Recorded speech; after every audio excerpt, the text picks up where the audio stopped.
ওয়ালাইকুম। এখানে যারা উপস্থিত আছেন এবং বাংলাদেশের নেতাকর্মী এবং আপনারা যারা সাংবাদিক আছেন সবাইকে জানাই সালাম এবং শুভেচ্ছা। আপনারা যেখানে আসছেন, আজকে আমরা যেখানে দাঁড়িয়েছি এটার প্রতিবাদ যে মোশাররফ ঠাকুর তিনি আমাদের হিজাব এবং নিকাবের উপর বলেছেন যে যারা প্রাচীনকালে ইহুদিরা নারীরা হিজাব এবং নিকাব পরে বেশ্যাবৃত্তি করতো এবং তারা অনেক অনৈতিক কাজ করত। দেখেন, এইটা শুধুমাত্র বিতর্কিত একটা স্টেটমেন্ট না, এটা হিজাব নিকাব এবং ইসলাম ফোবিয়ার একটা সাইন, যেটা বিগত ফ্যাসিস্ট আমলে আমরা দেখে আসছি।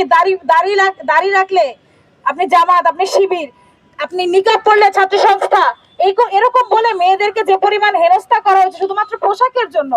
আপনি খোলামেলা পোশাক পরলেও সমস্যা, আবার আপনি নিকাব পরলেও সমস্যা। একটা মেয়ে মানুষকে শুধুমাত্র আপনারা কেন মেয়ে হিসেবে টার্গেট করেন, তার পোশাককে কেন টার্গেট করেন?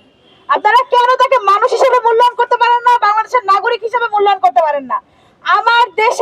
আমার দেশ মুসলিম প্রধান দেশ। 98% মানুষ আমরা মুসলিম ধর্মাবলম্বী।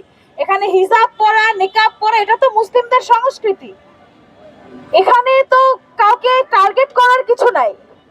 আমার মুসলিম বিশ্বের শুধুমাত্র ইসলামী না, মধ্যপ্রাচ্যের বিভিন্ন দেশে এখনো নিকাব এবং হিজাবের একটা প্রচলন আছে এবং এর আগে থেকেই।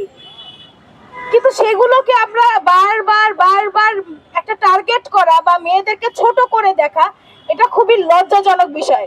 আর যিনি এই কথাটা বলেছেন, আমি যতটুকু শুনেছি সে কনভার্টেড মুসলিম। আপনি কনভার্টেড মুসলিম হয়ে বা আপনি নিজের অবস্থান থেকে কোনো একটা স্বাধীন দেশের নাগরিককে আপনি হিজাব এবং নিকাব নিয়ে নোংরা কথা বা নোংরা কোনো প্রকার মন্তব্য করা খুবই লজ্জাজনক।